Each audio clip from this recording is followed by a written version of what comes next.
Hello everyone, we're once again back with the Great Ace Attorney. Alright, hope everyone is doing well because we're gonna see what Sherms has to say right now, and I'm beginning to start to think that Mr. Sherms here is a very lonely man. Who's doing all this detective work just to gain attention, and when he's not getting any attention, he becomes sad Sherms. But we'll see. All right, we'll see what he has to say now. So, my dear fellows, how good to see you. Eek, Mr. Sholmes. Why ever did you not make your presence known to me before? Ha, ha ha ha ha. Well, no matter now. So, how the devil are you? We've been with you for the most of the day. Goodness, really? Do tell me, Mr. Sholmes, is your violin unscathed after you destroyed that other person's viola? My violin? Whatever you are talking about, my dear madam. Oh, never mind about that now. I have something far more interesting to show you. Behold, my dear fellow. Oh, another music box disc. No, not another disc, Miss Sato. This is the one Gregson demanded we hand over as evidence. Mr. McGilded's disc. Oh my! Then what's it doing here? You know, at times, Mr. Naruhodo, I think that though I have an undeniable turn for detection, I may well be even more adept at larceny. Oh, that would be wonderful exciting. I'd be your pickpocketing assistant. And Runa could be our go-to lawyer if we ever got caught. Right. I will never help you. Just in case you know. Plus, Susie has such beautiful handwriting. She could write all our medicine crime notifications. Are we becoming a criminal syndicate or something? Yes, I'd be delighted. I'm just going to pretend this conversation never happened, I think. Right, tell me about the disc. I don't understand how did that disc come to be in your possession. I thought Inspector Gregson took it back to Scotland Yard. Quite correct. And that sort of uncompromising attitude is precisely why I always carry some of this. That's above caramel, Mr. Sholmes. Your one and only friend in times of loneliness, if I'm not mistaken. If you will humor me, my dear fellows, cast your minds back to when the good detective confiscated the disc.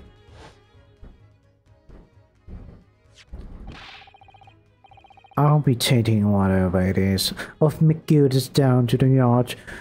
Thank you very much. So hand it over. Oh yes, of course. If the police demand something as evidence, my dear fellow, we have no choice but to capitulate. It's all yours, Inspector. For the briefest of moments I had this in my hand, did I not? Yes, you did, but I still don't understand. It was at precisely that moment that I summoned my one and only friend into action. I pressed this into a pair of bars like this. That's amazing! The disc and all of the minuscule protrusions have made an image in the caramel. Indeed, this caramel is quite exceptional. I developed it myself, you know. Also, that's why it's called Sholmes caramel. suitably soft for making impressions, but resistant to melting, the result of a precisely controlled solution. You make it sound like it's not actual chocolate. How extraordinary! Carrying a pair of these on one's person frequently proves very useful indeed. Take a house key for example. A simple press and its unique form is duplicated. I can enter anyone's property at will, and never without high sucrose nourishment. Yes, it sounds very illegal. From the image, I was able to create this. I confess I was most curious to know what manner of music would issue from the disc when played. Alright, let's look at it. What music does it play? I would assume not actual music. Maybe. Just my guess. Do tell us then, Mr. Sholmes, what music does this... Sorry, tongue-tied a bit. What music does the disc play? Well, unfortunately I have no idea. No idea? None whatsoever. Are you familiar with the workings of a music box, my dear fellows? No, I'm afraid not. Goodness, you don't know, Bruno? I thought we just explained of this. Inside the music box, there's a special metal piece called a comb. That's what produces the sound. Small protuberances plug the different teeth of the comb as they rotate past it, making the different notes. The first music boxes to be invented using a rotating cylinder with protuberances on it. This is the first time I've seen the word protuberances, and I probably will forget about it. But over time, a new type of player was produced, which uses discs such as this. With that development, the popularity of music boxes spread far and wide, all around the globe. Why? Why exactly? Because the discs are easy to produce and can be interchanged to facilitate the playing of different tunes. There are a great many firms in Europe now manufacturing music boxes as a result. It is wonderful to be able to enjoy music even when no performer is present. But it is the very success of the invention that means we are now presented with an insurmountable problem. What do you mean? As you may imagine, the construction of one firm's music box does not match that of another, and we have no way of knowing in which music box this particular disc was designed to be played. There's no resolution to this problem, I'm afraid. It's quite intractable. Ah, I see. So that's why... Naturally, I tested the disc in those few music boxes I have at my disposal.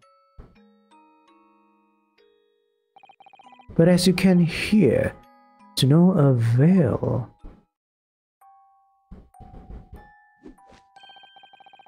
The results were equally unsatisfactory in this one. So, I am presently engaged in acquiring an example of all the music boxes ever made in Europe. Every single one? That's early for you, always thinking things too far. But my dear girl, an unsolved riddle is quite repugnant to my constitution. But surely all different types of Europe will amount to a huge volume of music boxes, won't it? Yes, that is certainly true. In the worst case, I shall just have to ask you to vacate the attic room. What? No, don't do that. I need somewhere to do my work. All right, tell me about the Magnus McGilded. Magnus McGilded. Not a name I expected to hear again so soon. Yes, it's only been 2 months since that grisly case.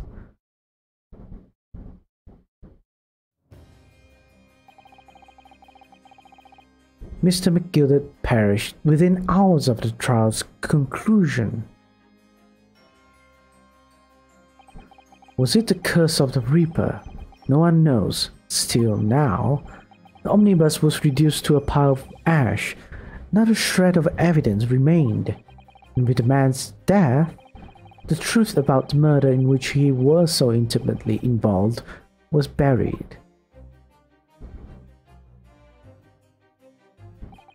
Even though we successfully established Mr. McGilded's innocence in the trial, the newspapers are still claiming that it remains an unsolved case.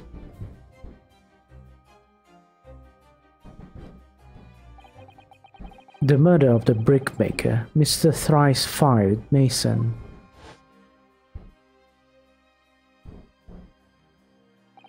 In the end, the truth of the matter remains a mystery. We still have no idea what really happened that night. And although Mr. McGilded was found not guilty through my defense, I still don't know if that was the right judgment or not.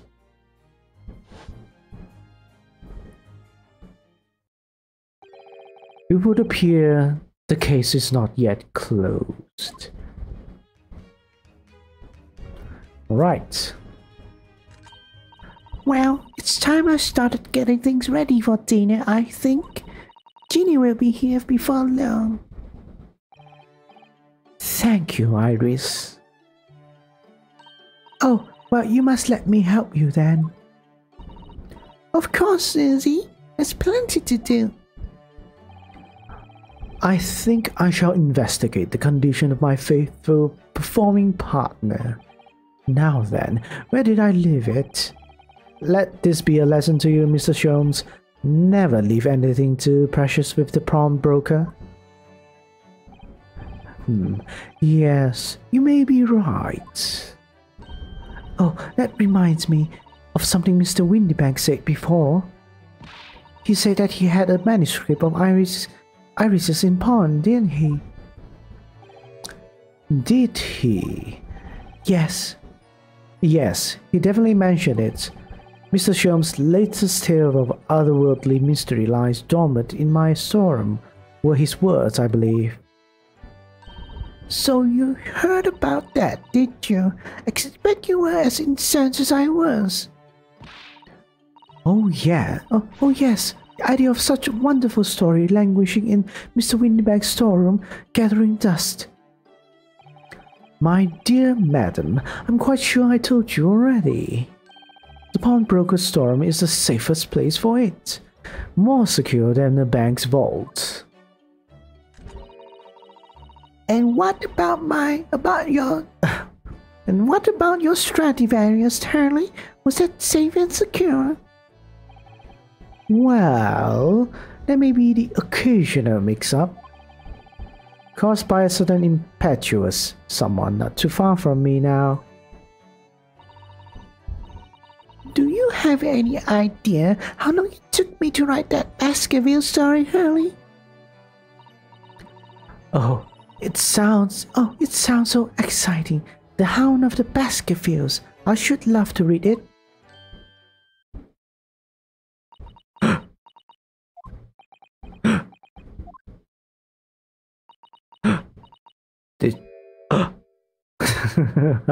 What's wrong?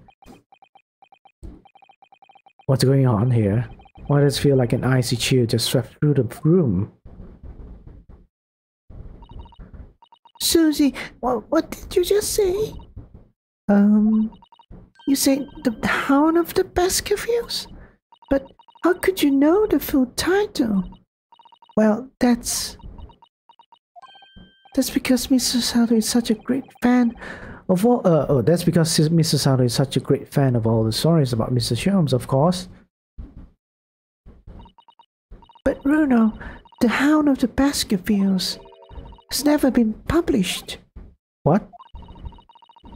When I showed Hurley the manuscript, he told me that I wasn't allowed to publish it yet. I don't understand. That's why he said that he'd keep it safe until it was the right time for the story to be made public, you see. So that's why the manuscript is in the banks? And yet, how could Susie here know its title? Well, Hurley, what's going on?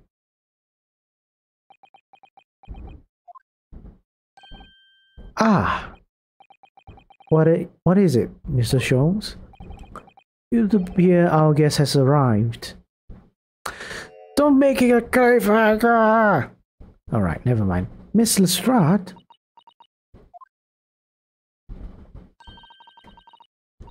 This was a bad idea. I knew I weren't welcome. I'm going. No, wait, Miss Lestrade. We've all been eagerly waiting your arrival. Haven't we, Iris? Oh, this is such an awkward moment. Oh yes, just wait there, Jeannie. We have everything ready in a jiff. Come along, Susie. Right, of course. It's a pleasure to see you here, Miss Lestrade. Please, make yourself at home. Don't stand in the doorway, my dear girl. Come along in. What say you to some medicine? I won't take no for an answer. Medicine it is then. Let's loosen the icy tension, right? Let's have fun. Ignore what we just said. Oh, cute little cat. You see it? Wagahai. I'm sure Wagahai is a word for something like royalty or your majesty or something like that. That evening, Iris prepared us all a meal that was even more delicious than usual. Mr. Sholmes' violin performance is in no way meddlesome, and Gina, as we came to call her, taught us all how to steal things from one another without being noticed. Everyone thoroughly enjoyed themselves well into the night. Right.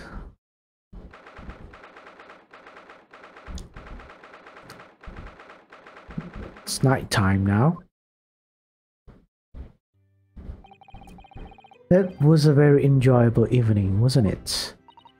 Oh yes, Iris's cooking was truly divine. And I feel as though I can still hear the enchanting strains of Mr. Sholmes' violin even now. Best of all, I bet I could steal the glasses from his lordship's face next time we're in court.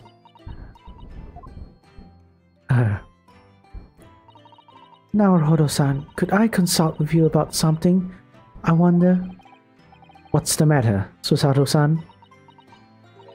It's about the telegram I received. Ah, the one that arrived first thing this morning, I suppose.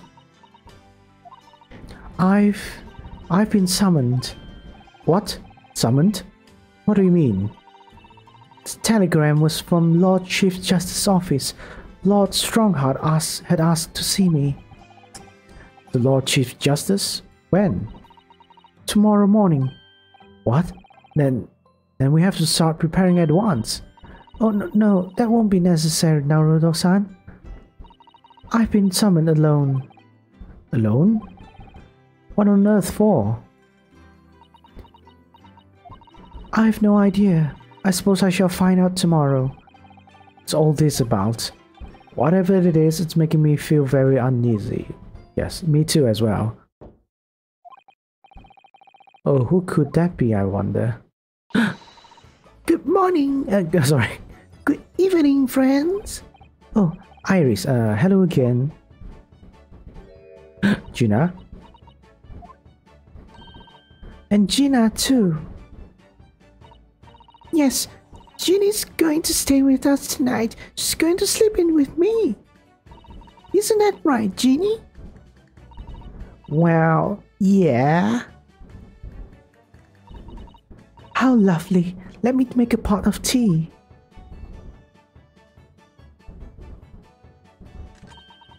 You know, I've learned so much today. Oh, what in particular? Oh, those things Ginny showed us. Wasn't it wonderful? Ah, you mean all those pickpocketing techniques? We had fun trying them out on each other, didn't we? I think I've awakened a natural talent. I could earn a living from it. You might be getting ahead of yourself a little there. So, what brings you up to our humble quarters at this late hour? Well, you see, I came to return this. Wait, what? That's mine. Oh my, however did you? I told you, didn't I? I've a natural talent for it. Oh yes, I'd forgotten. Iris literally is a child genius. So anyway, here, you can have it back. Not that I really understand why you wear it though. Ah, thank you. Alright then, good night. Yes, good night.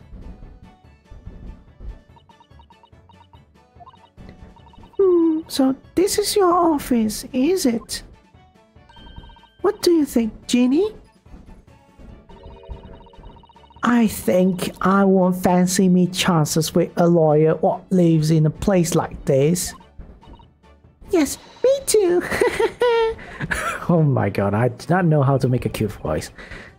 It seems as though Iris is here, still has something she'd like to talk about. I suppose she probably wants to talk about the manuscript. Yes, I suppose she probably does. Like, let's talk about the manuscript, right? We don't want to leave things unresolved. Iris, I suppose you're hoping to talk about the manuscript, aren't you? Aren't you going to tell me? I'm so sorry. I need a little more time, please. Alright, I understand. I hope I haven't made you feel awkward. Oh no, not at all, Iris. Not at all. I don't know what all this is about really, but it's a story you made up, is it, Iris? This manuscript, or whatever you call it. It's not exactly a story that I made up. It's something I read in Daddy's diaries. Daddy's? That's right. I don't suppose I've mentioned it to you before, Ginny, but my daddy was Hurley's assistant once. His partner. Eh? They solve all sorts of strange and mysterious cases together. Is that right, mister? Apparently so. I was as surprised as you are, though. And Daddy wrote all the details of every single case down, you see, in his diaries. So I studied him and write my stories based on what actually happened. So, where's your old man now, then? He had to go away on urgent business to a faraway land, and he'll be gone a very long time. So I've never really met him. Oh, right. Come to think of it, I don't know anything about Gina's parents either. Perhaps we should ask her. Right, the Hound of the Baskervilles. Iris, this Hound of the Baskervilles story. I take it that it's another tale inspired by your father's accounts? That's right. I thought it was fascinating. But it's different somehow from the other cases, I mean. Oh, how? I don't really know, but it must be special in some way. Because after I written it and I showed the manuscript to Hurley, he turned as white as shit. It was the first time I ever seen him like that. It pains me to have to say this after you've toiled over it for so long, Iris. But this story must not be published at this time, under any circumstances. But why not? It's one of my best works. I'm not at liberty to say, not now, so please do not ask me. Alright then, I won't. But I do solemnly swear that I will explain everything one day, Iris, when the time is right. And that's how the manuscript came to be with Mr. Windybank, isn't it? Yes, Hurley said it had to be somewhere very safe. That really gets my goat, that does. He's treating you like a child. It's mean that's what it is, keeping sweet secrets like that. I'm not sure Mr. Sholmes isn't trying to be mean. Eh? If he said he wasn't at liberty to talk about it, I'm sure there must be a very, very good reason. I think so too. Tisk, you lot are too trusting for your own good. But he can't pull the wool over my eyes. Sholmes is lying to Iris. I bet my life on it. What? Hurley's lying to me? Alright, make this situation even more awkward, shall we? Ooh, heavy subject. I've realized that I don't know anything about your parents, Gina. I ain't got any, have I? Never did have.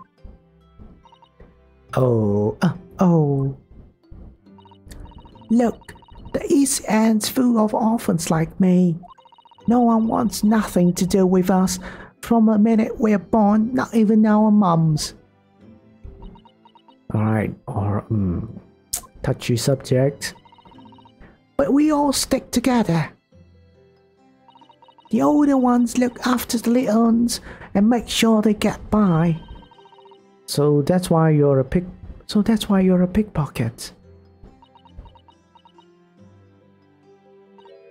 Nah. Doing's my life. I love it. I get a kick out of it. Every time I lift some pompous idiot's purse. And that's how we all afford to eat. I'm like Robin Hood, ain't I? That's how I see it. Oh, Gina. I do think about it. I do think about it sometimes.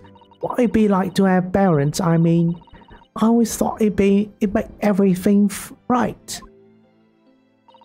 But having listened to what Iris just say, it sounds like having parents ain't always easy either.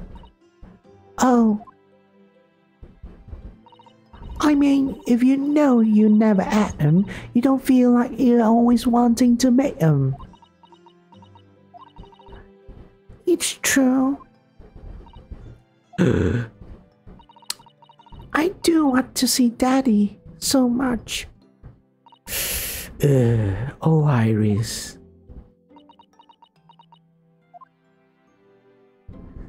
Alright, we'll do this one. Alright, we'll do this one. I need to learn everything right now. Gina, what did you mean when you say that you know Mr. Sholmes is lying to Iris? Well, he reckons he popped that manuscript or whatever, right? But come on, that's obviously a load of rubbish. Oh my, Why would you think that, Gina? It's simple. If that story was really in old Windybank's storeroom, there's no way someone from halfway around the world, in other words, you, could know about it.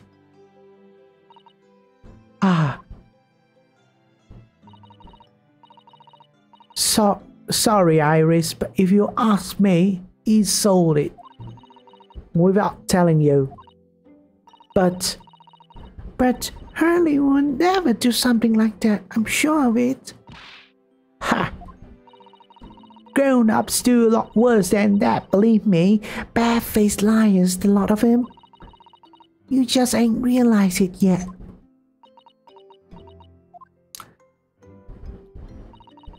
I'm telling ya, that manuscript ain't at Windybanks. You'd soon seen if you had a look. Even if you think you can trust him, I don't. That Jones is a liar like the rest of them. If I'm honest, I have wondered if Earl is telling me the truth sometimes. See? Oh, but I don't mean that I think he sold it. I mean that I sometimes wonder if he might have hidden my manuscript somewhere I don't know. Even though it's wrong of me to doubt him. Don't be too hard on yourself, Iris.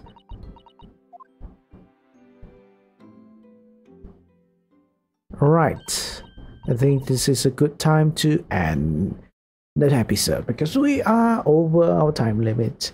But as always, I hope you enjoyed this episode. We have given some more insight to our duo here, right? Our Sholmes and Iris, as well as something is happening with Susato apparently.